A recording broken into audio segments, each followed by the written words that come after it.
passenger on Diverted SkyWest Flight. I thought we were done. Larry Johnson remembers the fear and feeling of helplessness from being on the SkyWest Airlines flight that made an emergency landing in Buffalo, New York. I thought we were done, he said Thursday, one day later. There was no doubt in my mind that we weren't going to land. Johnson was flying with his brother, his girlfriend and his 8-month-old son when he says a flight attendant came over the speaker asking for someone who was medically trained to help with a sick passenger. Minutes later, Johnson says, the attendant announced there was a pressurization problem and told passengers to prepare for the emergency landing. You're going to feel dizzy and woozy and lightheaded, and you're not going to be able to breathe, Johnson recalled the flight attendant saying. The Federal Aviation Administration on Wednesday initially reported a pressurization problem with SkyWest Flight 5622, and said it would investigate.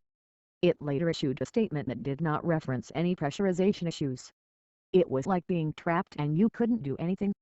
You have no control over it. Your body just felt pressured, Johnson said.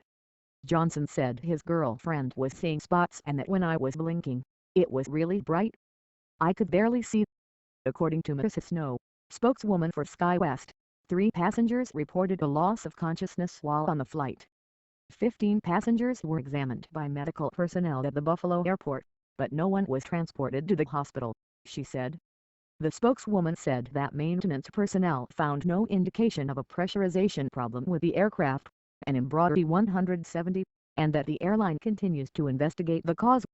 An official with the National Transportation Safety Board told that the agency is in communication with the FAA and SkyWest to gather information on the incident to better understand what took place.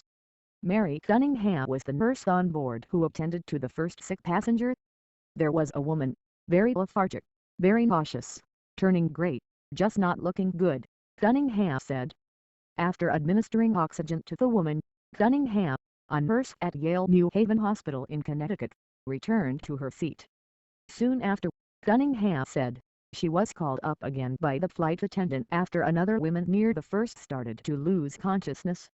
It was something that was affecting oxygen in that area, which was near the middle of the plane, she said. Cunningham said she had to return to her seat after feeling lightheaded.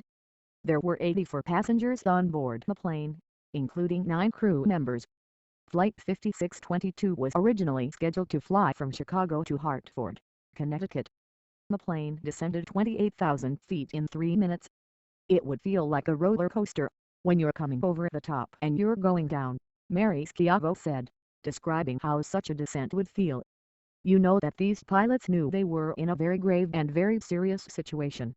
Johnson, flying to visit his parents with their only grandchild, was glad that roller coaster ride ended safely. It was a shaky ride. It wasn't anything I would like to experience again, he said.